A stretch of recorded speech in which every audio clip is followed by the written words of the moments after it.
আসসালামু আলাইকুম, BD cooking by শরণাতে সবাইকে স্বাগত। আজকে বানাবো জলপাইয়ের টক ঝাল মিষ্টি আচার, জলপাইয়ের ল্যাটকা আচারও বলতে পারেন। এটা একদম বিচি টিচি বের করে আর কি মানে আচারটা করব। তো প্রথমে হচ্ছে আচারটাকে আমি একদম ভালো করে সিদ্ধ করে নিব। আমি 5-7 মিনিট ধরে আর কি এটাকে সিদ্ধ করেছি, যাতে আলতো হাতে নাড়লে এটা একদম গলে যায় আর কি। আমি এখানে লবণ হলুদ কোনোটাই দিইনি, শুধুমাত্র একটু পানি দিয়ে তারপর হচ্ছে সিদ্ধ করেছি। আর এই আচারটা বানানোর জন্য এখানে একটা মশলা তৈরি করে নিচ্ছি। এখানে আমি 5 ফোড়ন নিয়েছি আর ঝাল যে শুকনো লঙ্কা সেটা নিয়েছি। এটাকে একটু হালকা করে একটু টেলে নেবো, আর কিছুই না। এটা যাতে কালো না হয়, কালো হলে কিন্তু আপনার আচারটা খেতে তিতো লাগবে, সেটা মাথায় রাখবেন, তাহলেই হবে।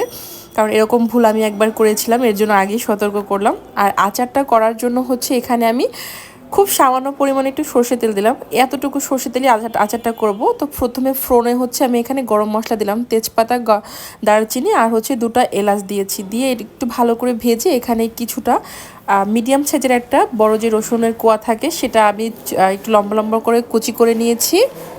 এটা একটু হালকা ভেজে নেব যাতে সুন্দর একটা স্মেল আসবে। তখনই হচ্ছে আমি এটাকে এর ভিতরে যে জলপাইগুলো সিদ্ধ করে রেখেছিলাম সেই জলপাইগুলো দিয়ে দিচ্ছি। তো এই পাতিলটা হচ্ছে আমার একদমই ছোট হয়ে গেছিলো, এটা ধরতে ছিল না।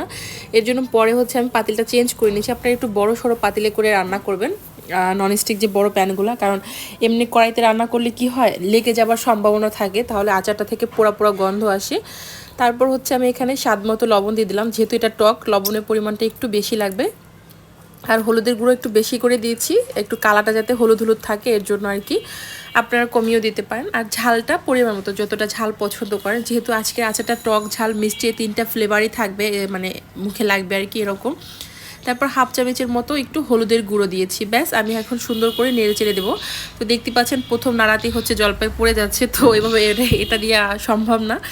পরে হচ্ছে আমি এরকম একটা বড় কড়াইয়ের ভিতরে নিয়েছি। এখন হচ্ছে এটাকে ওলট পালট করে একদম মিশিয়ে নেব। চাইলে আপনারা সিদ্ধ করার পর যখন পানি দিয়ে ওয়াশ করবেন, ওয়াশ করার পর হচ্ছে জলপাইগুলোকে একদম হাত দিয়ে কষলে হচ্ছে গলিয়ে নেবেন, তাহলেই হবে।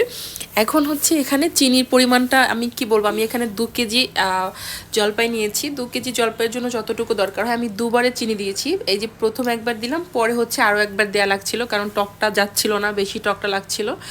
এর জন্য পরে আমি আরও কিছুটা চিনি অ্যাড করছিলাম অফ ক্যামেরাতে আর কি।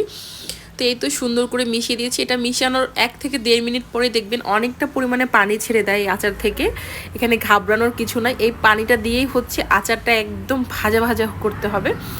তো দেখতে পাচ্ছেন আমি যতটা সম্ভব এভাবে করে দিচ্ছি। আসলে কি আমার মনে ছিল না আমি যে একটু এটাকে ম্যাশ করে নিব, পরে হচ্ছে আফসোস করেছি। তাই আপনাদেরকে আগেই বললাম, সিদ্ধ করার পরে হচ্ছে এটাকে কষলে একদম বিচি বের করে নেবেন, তাহলেই হবে।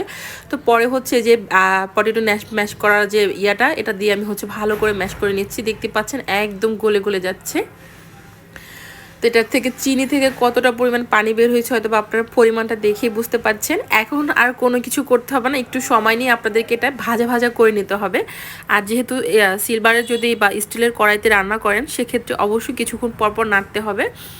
আর আমি যে গরম মশলাটা বানিয়ে রেখেছিলাম 5 ফোড়নের, সেই মশলাটাই সবটাই হচ্ছে এখন দিয়ে দিলাম।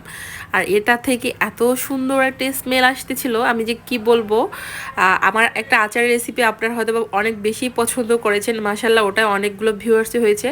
তো আশা করি আপনাদের এই রেসিপিটা ভালো লাগবে, কারণ সারা বছর জুড়ে কিন্তু টক আচার বা মিষ্টি আচার একটু না একটু ভালো লাগেই। আর মেয়ে মানুষ তো আচার পাগল, মেয়ে হোক ছেলে হোক সবাই আচার পছন্দ করে। তো এটা যদি বানিয়ে আপনারা ডিপ ফ্রিজে রাখেন, সারা বছরই খেতে পারবেন, কোনো সমস্যা হবে না।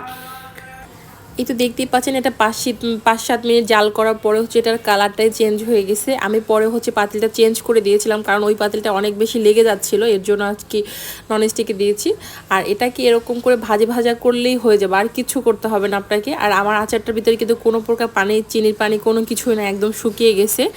এখন হচ্ছে এটাকে আমি ঠান্ডা করে পরের দিন হচ্ছে, এখন মানে ওই দিনকে রাত্রে আমি আচার করেছিলাম, আর পরের দিন সকাল হচ্ছে দেখতে পাচ্ছেন একদম শক্ত হয়ে গেছে। তো ভালো করে মিশিয়ে আমি হচ্ছে বক্সে করে ফ্রিজে রেখে দেবো। আমি যতটুকু বানিয়েছি এখানে প্রায় 2 বক্স হয়েছে, এটা পুরো বছর আমি হচ্ছে এই টাইপের প্লাস্টিকের যে বক্সগুলো বড় টাইপের একটু থাকে এই বক্সগুলো নিয়েছি আর এটার 2 বক্সই হয়ে গেছে আলহামদুলিল্লাহ। আর আচারটা সত্যি অনেক বেশি মজা ছিল। যদি ভিডিওটা ভালো লেগে থাকে অবশ্যই লাইক কমেন্ট শেয়ার দিয়ে পাশে থাকবেন। আর ভালো লাগলে যদি বেশি ভালো লেগে থাকে তাহলে অবশ্যই আমার চ্যানেলটিকে সাবস্ক্রাইব করে দেবেন। আবার নতুন কোনো রেসিপি ভিডিও নিয়ে চলে আসবো, সে পর্যন্ত সবাই ভালো থাকবেন। ধন্যবাদ সবাইকে।